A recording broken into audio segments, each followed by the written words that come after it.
Hello everyone. आज की video में हम जो अभी 2023 के प्रीलिम्स हुए थे उनके पॉलिटी के क्वेश्चंस को हम देखेंगे और ये जानने की कोशिश करेंगे कि कहाँ से क्वेश्चन आए थे और कैसे उन्हें सॉल्व कर सकते थे। तो इस वीडियो के बनाने का मेरा मकसद ये नहीं हुआ कि मैं आपको करेक्ट आंसर्स प्रोवाइड करूं, क्योंकि अभी भी आंसर्स में बहुत डिस्क्रिपेंसीज हैं। जब तक यूपीएससी ऑफिशियल आंसर की नहीं निकालता है, बहुत सारे सवालों के हमें एग्जैक्ट जवाब पता नहीं रह पाएंगे। बट मेरा मकसद ये है कि हम थोड़े सोर्स मैपिंग कर सके, ताकि जो हमारा अगला प्रीलिम्स है उसको लेके हम तैयारी कर सकें। और आज मैं पॉलिटी के क्वेश्चंस केवल लूँगा, आगे धीरे धीरे करके जो भी सेक्शन है इकोनॉमी जोग्राफी हम लेंगे। लेकिन मैं ये बता दूं कि क्वेश्चंस जिस तरह से अब आ रहे हैं, अब स्ट्रिक्ट सेपरेशन नहीं रहा है। There is no clear cut division like this belongs to economy only, because UPSC is always interdisciplinary, right? So in this video we will try to see that। And अगर आपने ये paper attempt किया था तब बहुत बढ़िया, अगर नहीं अटेम्प्ट किया तो आई वुड वांट यू कि आप एक बार इसे खुद से देखें। Okay, so let's start. So here is the question, 31 number question, 31st question। in essence what does due process of law mean? अब ये सवाल ऐसा है कि आप लक्ष्मीकांत अगर आप पढ़ते हैं तो आप इसको सॉल्व करने के नज़दीक पहुंच सकते हैं। ड्यू प्रोसेस ऑफ लॉ जो है, आर्टिकल 21 में हम लोग प्रोसीजर एस्टेब्लिश्ड बाय लॉ और ड्यू प्रोसेस ऑफ लॉ को पढ़ते हैं। तो अगर आप बेसिक बुक्स की स्टडी करते हो, ठीक है, जो कि लक्ष्मीकांत ही है, तो आप ऐसे सवालों को जवाब दे पाओगे कि but they is also not a clear cut answer in this की। कोई कुछ कोचिंग वाले बोल रहे हैं कि फेयर एप्लीकेशन ऑफ लॉ होगा, कुछ लोग बोल रहे हैं प्रिंसिपल ऑफ नेचुरल जस्टिस होगा। लेकिन since due process of law Maneka Gandhi judgement से आया था, जिसमें नेचुरल जस्टिस की बात की गई थी कि a law must be fair and reasonable, so we can say that कि इसका आंसर जो है ए होना चाहिए।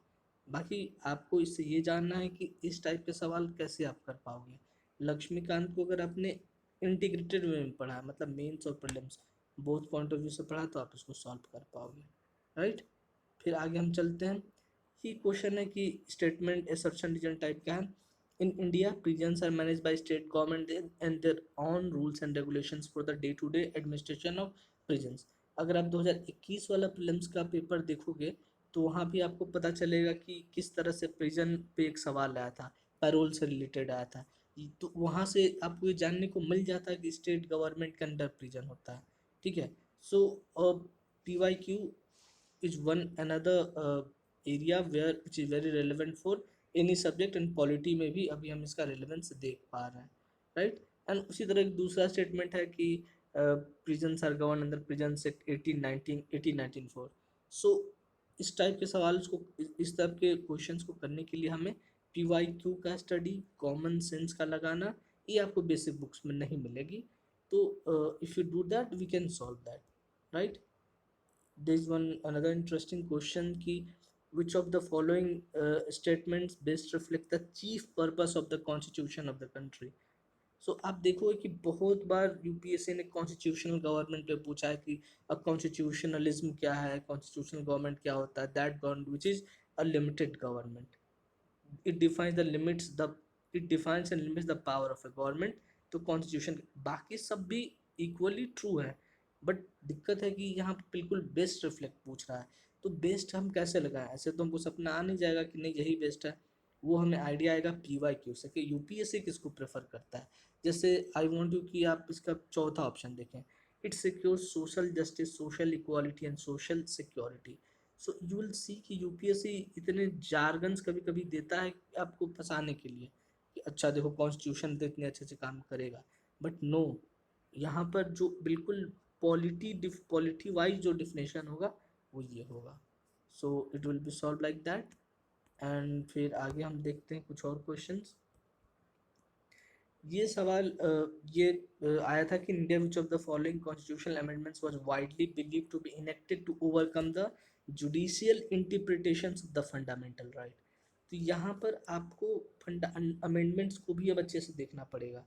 फर्स्ट अमेंडमेंट बहुत ज़्यादा न्यूज़ में नहीं रहता, बहुत ज़्यादा इंपॉर्टेंस नहीं लगती है, but because it is the first amendment we need to know कि अच्छा ठीक है क्या ऐसा हुआ था।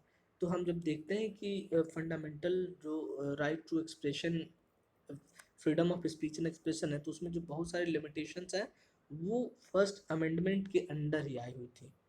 तो इसका आंसर फर्स्ट अमेंडमेंट है। I am not doing the detailed analysis because that will require more time. मेरा मकसद ये है कि आपको बताना कि लाइन ऑफ थॉट क्या होना चाहिए आपका। तो यहाँ पर 86 अगर आप पढ़ोगे तो हाँ, ये तो ये आपके चाइल्ड एजुकेशन से रिलेटेड है। 42nd में भी था, कॉन्फ्लिक्ट था, लेकिन एग्जैक्टली फंडामेंटल राइट के इंटरप्रिटेशंस को ओवरकम करने के लिए वो नहीं था। 44 का तो कॉन्टेक्स्ट ही अलग था। फर्स्ट अमेंडमेंट जो था, मैं ये नहीं बोला कि आप बिल्कुल इसको गेस करके बस मारो, आपको शॉर्ट शॉर्ट नॉलेज होना चाहिए। इसके लिए अब आपको जो लक्ष्मीकांत है उसमें अमेंडमेंट्स जो दिए हुए हैं उनको आपको एक नज़र फिरा लेना होगा। देन देर इज दैट कि consider the following organization bodies in India. अब इसमें कौन सा कॉन्स्टिट्यूशनल बॉडीज है, बहुत सिंपल क्वेश्चन है। National commission of backward commission आपको पता होना चाहिए कि 102nd कॉन्स्टिट्यूशन अमेंडमेंट एक्ट ने इसे कॉन्स्टिट्यूशनल बॉडी बना दिया है। ह्यूमन राइट्स कमीशन नहीं है, नेशनल लॉ कमीशन भी नहीं है। कंज्यूमर डिस्प्यूट तो ओनली वन जो होगा वो है आपका constitutional body. So these things ये न्यूज़ में रहते हैं, ये बॉडीज, जब ये न्यूज़, ये बॉडीज करंट अफेयर का पार्ट है। So you can also see कि करंट अफेयर का भी इम्पोर्टेंस है पॉलिटी के लिए, राइट। सो आपको जब भी कुछ न्यूज़ में चल रहा है, just just go through the Laxmikanth book जो आपके पास पड़ी होगी। आपने उसको एक बार पढ़ लिया है, बहुत बढ़िया। एक बार देख लो कि अच्छा व्हाट इज इट्स स्टेटस। अगर इलेक्शन कमीशन न्यूज़ में है, एक बार देख लो कि क्या उसका स्टेटस है। इन दिस वे आप एक फन तरीके से उसको कर पाओगे। And then there was this question related to presidential election। presidential election से दो सवाल हैं, आगे भी करके एक सवाल है। सो प्रेसिडेंट के इलेक्शन की बेसिक बातें आपको पता होनी चाहिए। और सिंस द्रौपदी मुर्मू का जो इलेक्शन हुआ था ये पिछले साल से न्यूज़ में था। So we need to know कि अच्छा मतलब क्या चल रहा है, क्या स्टेटस है। तो उस चैप्टर को आप वापस लक्ष्मीकांत से रिविजिट करके आप उनको देख लीजिए, right. And then there is a question with reference to difference between finance bill and money bill। तो अभी तक यूपीएससी इतना डीप नहीं पूछा करता था, मतलब आपको बस पता है कि हाँ फिनांस बिल में प्रायर प्रेसिडेंट का रिकमेंडेशन चाहिए, काफ़ी था। लेकिन अब यूपीएससी इन डेप्थ घुस रहा है, और ये जो statement only one only two भी यही बता रहा है कि आपको इन डेप्थ नॉलेज होनी चाहिए। ऐसा नहीं कि ये बुक्स में नहीं है, बुक्स में है, but we use to ignore this things, but now you need to read that, right. So इसमें भी थोड़े आंसर में डिस्क्रिपेंसीज हैं, एग्जैक्टली क्या होगा अभी श्योर नहीं हुआ है। But you need to revisit the chapter of finance के लिए, आपको पार्लियामेंट वाले चैप्टर में मिलता है।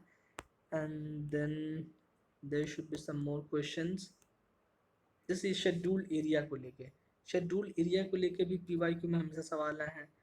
Then there's this one question कि Supreme Court of India has held in some judgment that the reservation policies under Article 16(4)(a) of the Constitution of India would be limited by Article 335 for the maintenance of efficiency of administration। 335 आता है लक्ष्मीकांत में, जब हम पढ़ते हैं तो हमको पता चलता है कि क्लेम्स ऑफ SC ST को हम एडमिनिस्ट्रेशन में लेंगे, लेकिन इफिशियंसी एडमिनिस्ट्रेशन का मेंटेन होना चाहिए। So we need to know certain important articles. अब ऐसा नहीं कि आप आर्टिकल्स कहीं से रैंडमली उठा के आप पढ़ने लगो, नहीं। जो आप लक्ष्मीकांत पढ़ रहे हो तो in the course of reading जो आ रहे हैं आर्टिकल, उनको आप पढ़ो, उनको आप समझो, उनको नोट्स बनाओ, उनको समझो, ये काफ़ी रहेगा, right. And there should be some more question, will see. जैसे मैं बोल रहा था कि प्रेसिडेंशियल इलेक्शन से, so you see here consider the following statement in respect of election of president. So ये भी यहाँ पे प्रेसिडेंट से रिलेटेड सवाल आ गया, तो that was some important, but इसमें कुछ ज़्यादा ही डेप्थ में पूछा था।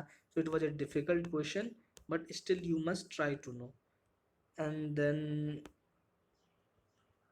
फ्लैग कोड को आप चाहे तो इसको भी आप पॉलिटी में ले सकते हो, लेकिन ये ज़्यादा करेंट अफेयर्स में आना चाहिए। And then there was constitution day related question, ये इसको हम पॉलिटी में भी ले सकते हैं, मॉडर्न में भी ले सकते हैं। फिर उसके बाद होम गार्ड्स, क्या है कि home guards are based under the home guard act and rules of the central government, ये 91 नंबर क्वेश्चन जो है। तो आपको पता होना चाहिए कि अलग अलग स्टेट की अलग अलग होम गार्ड्स होती हैं, राइट। सो ये आपको रूटीन बुक में नहीं मिलेगा, ठीक है। So in conclusion I can say this कि अगर आप पॉलिटी अच्छे से परफॉर्म करना चाहते हो, you need to do three things. पहला, बेसिक बुक की रीडिंग रीडिंग अच्छे से। लक्ष्मीकांत आपको रीडिंग उसकी करनी है, उसको अच्छे से समझना, इंपॉर्टेंट चीज़ों को याद करना है। Second thing is PYQ। PYQ PYQ में जो उन्होंने अपने में इंक्लूड कर दिया, जैसे कि इस सवाल में उन्होंने ऑफिशियल सीक्रेट टिप्स 1923 अब लिख दिया। Now you need to know about it, कि थोड़ा मतलब बहुत ज़्यादा आप डिटेल एनालिसिस ना करो, लेकिन देख लो कि आखिर है क्या इसमें, ठीक है। And the third thing is current affair. News में जो चल रहा है आप या तो मंथली मैगजीन के थ्रू उसको कवर करो, न्यूज़पेपर करो, या दोनों को हल्का हल्का करो, ठीक है। तो अगर आप इतना कर लेते हो और मॉक से लगा के थोड़ा सा इंट्यूशन डेवलप कर लेते हो कि कैसे अटेम्प्ट किया जाता है, so in that case you will be able to deal polity well, right.